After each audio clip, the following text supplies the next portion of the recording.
Thank you very much. This is great to be with people I truly feel comfortable with. Please sit down. They'll say, I didn't get a standing ovation because they never sat down. And I say, I got one standing ovation because they never sat down.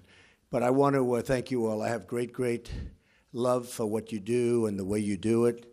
And when I'm with the police chiefs and I'm with the sheriffs of our country, and these are the big ones, these are the really big ones, I just want to thank you very much. And I thought before I spoke about what we're really here to speak about, I would read something to you.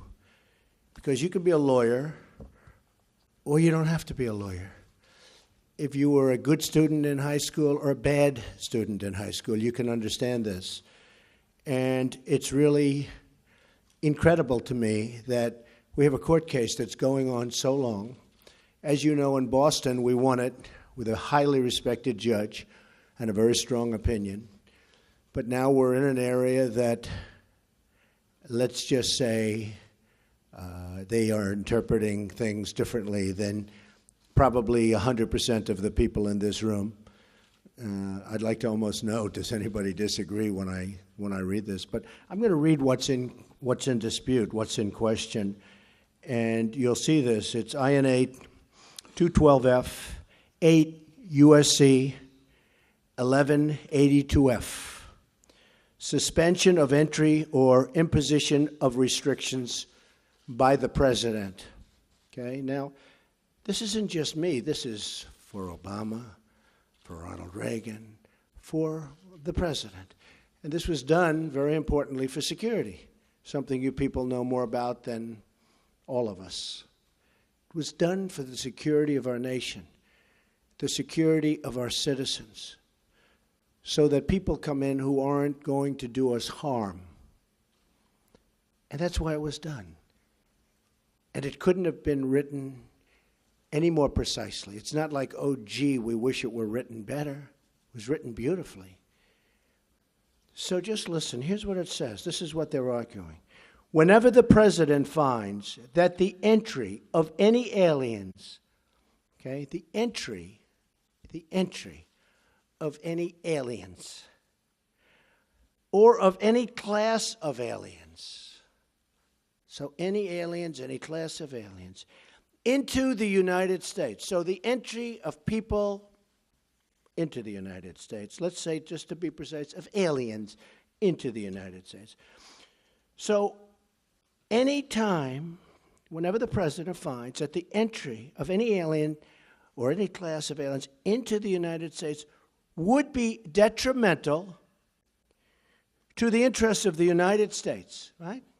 So if I find as president that a person or a group of people will be detrimental to the interests of the United States, and certainly there's lots of examples that we have, but you shouldn't even have them necessarily. He may be, and he may, by proclamation, and for such period as he shall deem necessary. Now, the only mistake is they should have said he or she.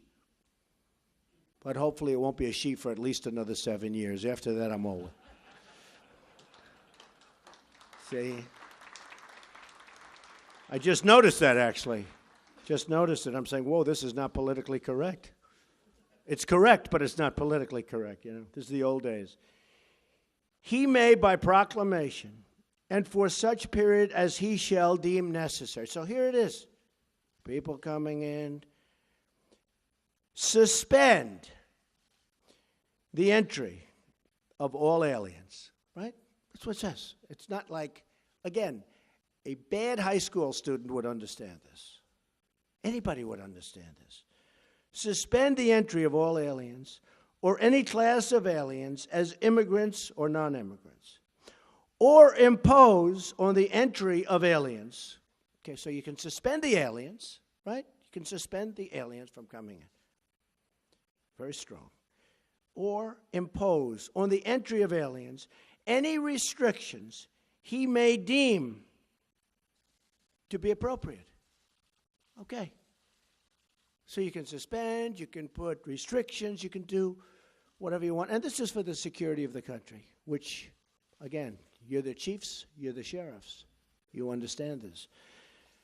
And I listened to lawyers on both sides last night, and they were talking about things that had just nothing to do with it.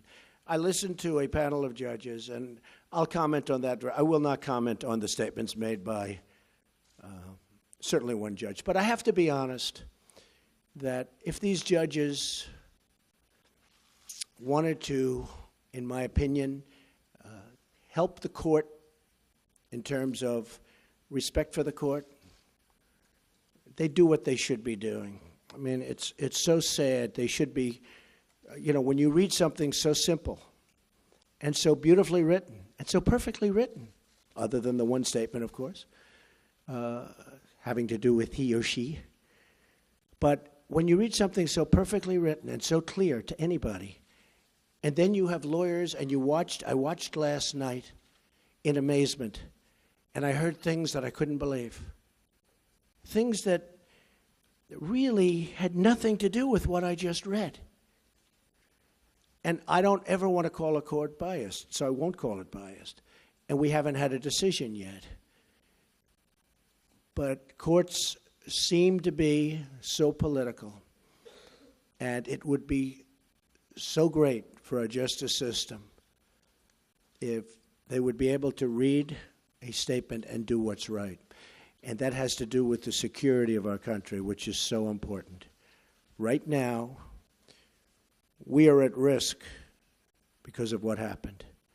General Kelly is an extremely talented man and a very good man. Now Secretary Kelly, Homeland Security.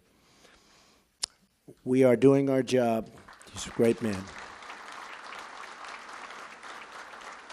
We're doing our job, and one of the reasons you probably heard that we did it so quickly, I said, let's give a 1-month notice. And then law enforcement, and General Kelly was so great because he said, we totally knew about it. We knew about everything. We do things well. We did things right. But the law enforcement people said to me, oh, you can't give a notice, because if you give a notice, you're going to be really tough in 1 month from now or in 1 week from now. I suggested a month, then I said, well, what about a week? They said, no, you can't do that, because then people are going to pour in before the toughness goes on. Do you people agree? I mean, you know more about law than anybody, law enforcement. So I wanted to give like a month. Then I said, well, what about a week?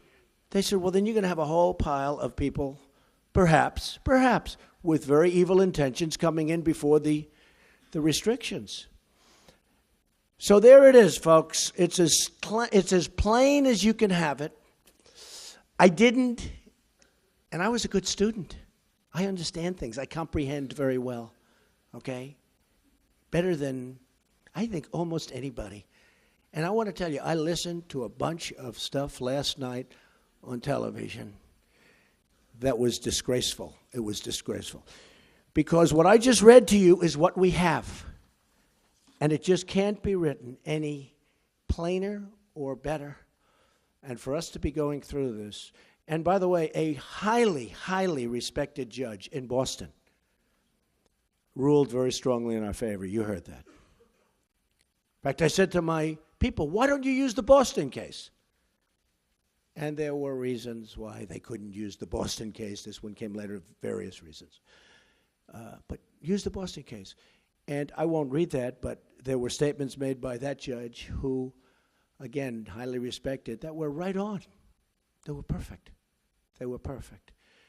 So I think it's sad. I think it's a sad day. I think our security is at risk today, and it will be at risk until such time as we are entitled and get what we are entitled to as citizens of this country, as chiefs, as sheriffs of this country. We want security. One of the reasons I was elected was because of law and order and security. That's one of the reasons I was elected. Also, jobs and lots of other things. But I think one of the strongest reasons is security. And they're taking away our weapons one by one. That's what they're doing. And you know it, and I know it, and you people have been very unhappy for a long period of time. And I can read the polls maybe better than anybody, because it seems that I understood the polls a lot better than many of the pollsters understood the polls, assuming they were honest polls, which I think probably many of them weren't. I really believe that. But we need security in our country. We have to allow you folks to do your job. You're great people, great men and women. And we have to allow you to do your jobs. And we have to give you the weapons that you need. And this is a weapon that you need. And they're trying to take it away from you, maybe because of politics or maybe because of political views. We can't let that happen. So, with that, let's get on to business, right? That's really something. Thank you.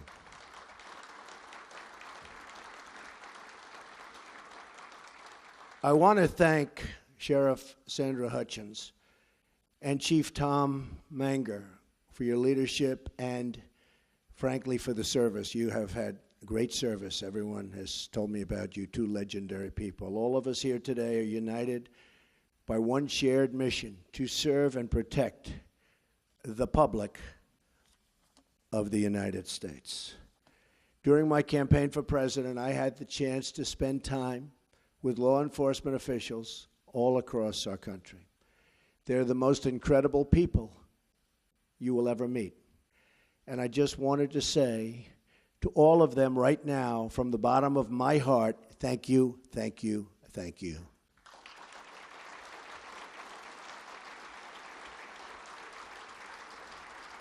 Thank you. There are many actions we in the federal government can take to help improve safety in your communities. But I believe that community safety begins with moral leadership.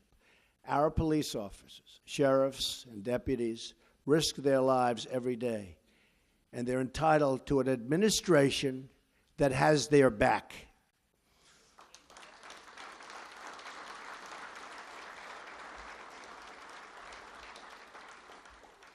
The first step in restoring public safety is affirming our confidence in the men and women charged with upholding our laws. And I'm going to add justices, judges in that category. And I'm very proud to have picked Judge Gorsuch, who I think is going to be an outstanding member of the Supreme Court. Outstanding.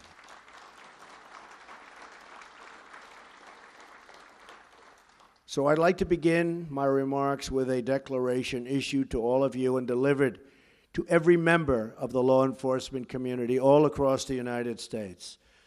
My message today is that you have a true friend in the White House. You have. I stand with you. I support our police. I support our sheriffs.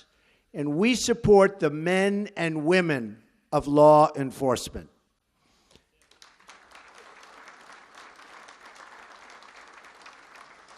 Right now, many communities in America are facing a public safety crisis. Murders in 2015 experienced their largest single-year increase in nearly half a century. In 2016, murders in large cities continued to climb by double digits. In many of our biggest cities, 2016 brought an increase in the number of homicides, rapes, assaults, and shootings.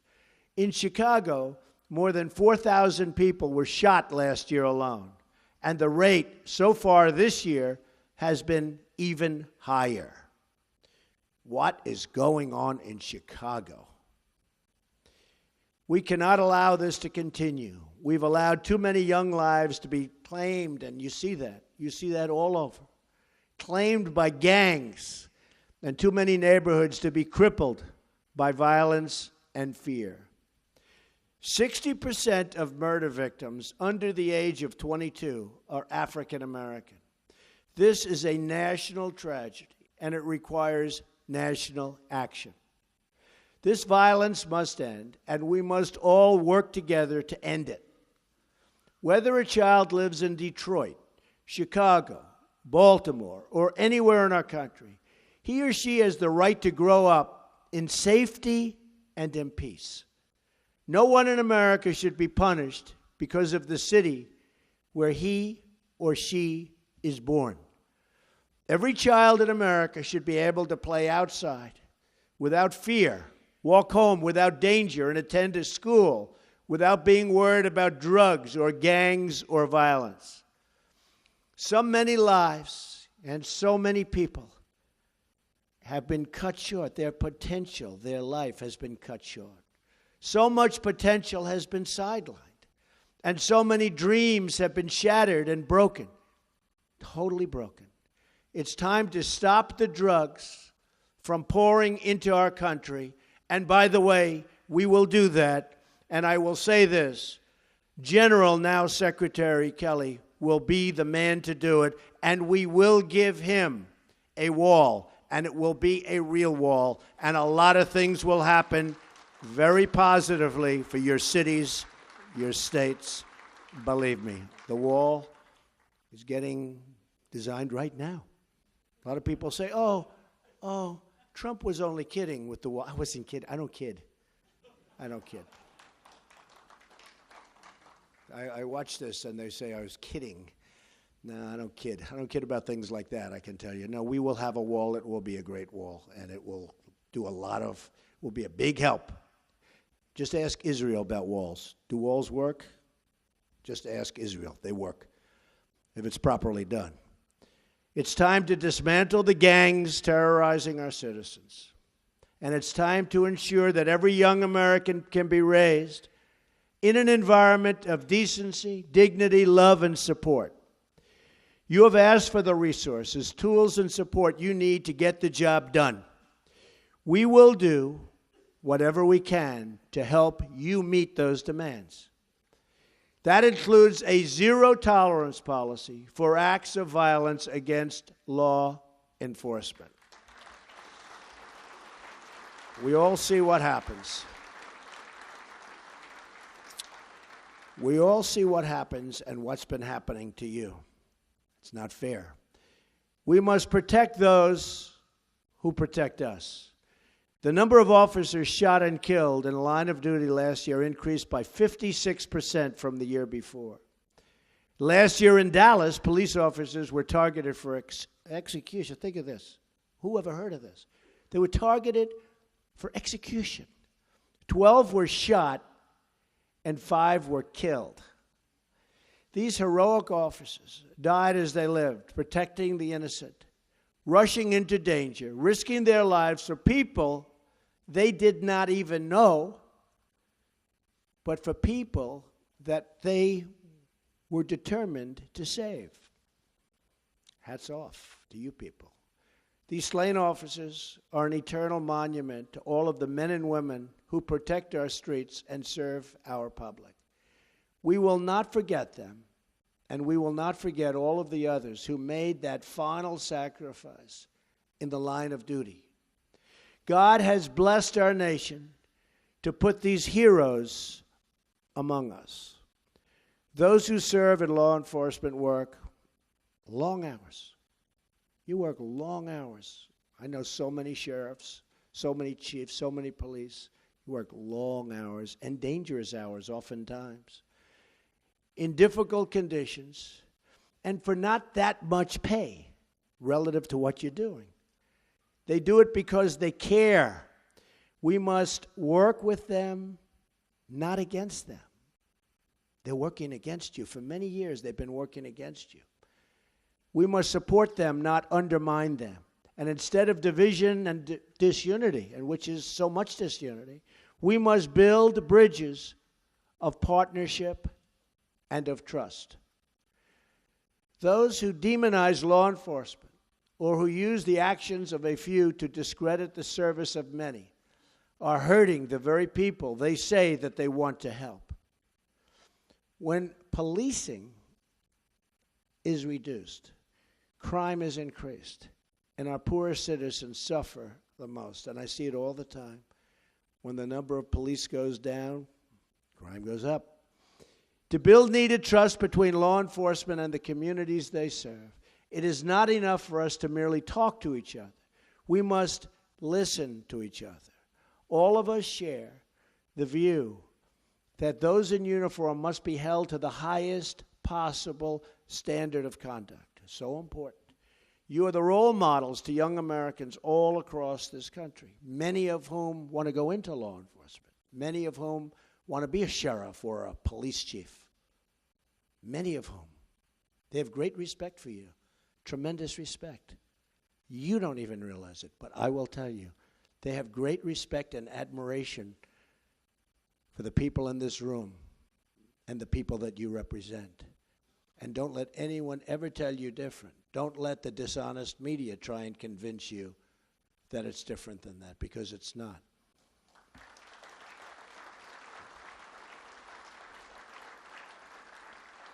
That is why our commitment to law and law enforcement also includes ensuring that we're giving departments the resources they need to train, recruit, and retain talent.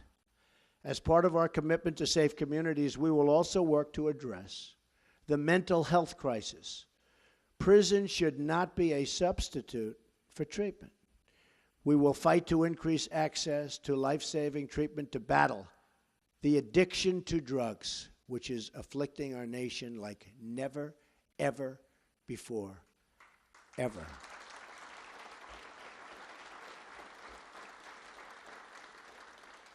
I've been here 2 weeks.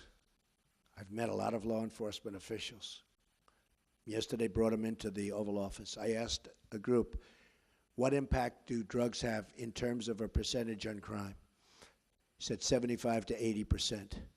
It's pretty sad. We're going to stop the drugs from pouring in. We're going to stop those drugs from poisoning our youth, from poisoning our people.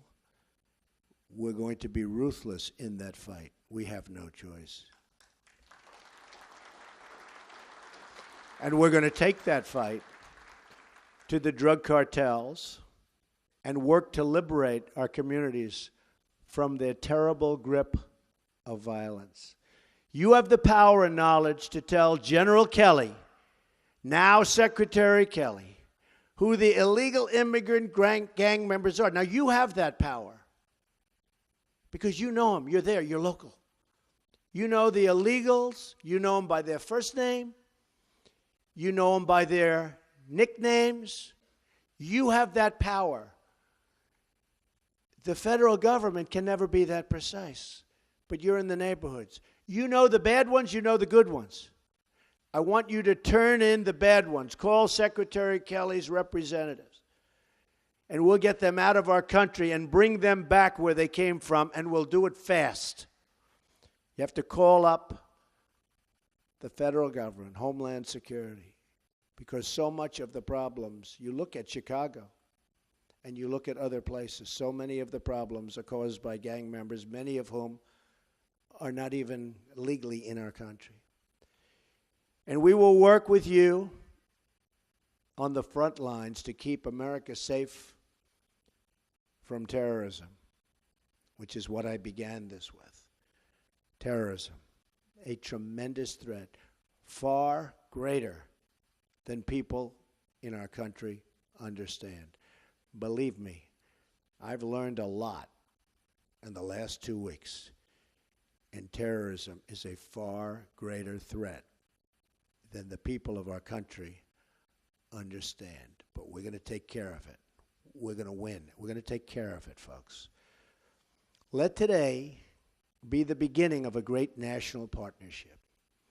Let today serve as a great call to action. And let this moment represent a new beginning in relations between law enforcement and our communities. I want you to know the American public totally stands with you. I want you to know the American people support you. I want you to know how proud we are, truly proud to know you. We applaud your efforts. We thank you for your service. And we promise that you will always find an open door at the White House, an open invitation to our great cops and sheriffs nationwide. They're great people. You are great people. Thank you.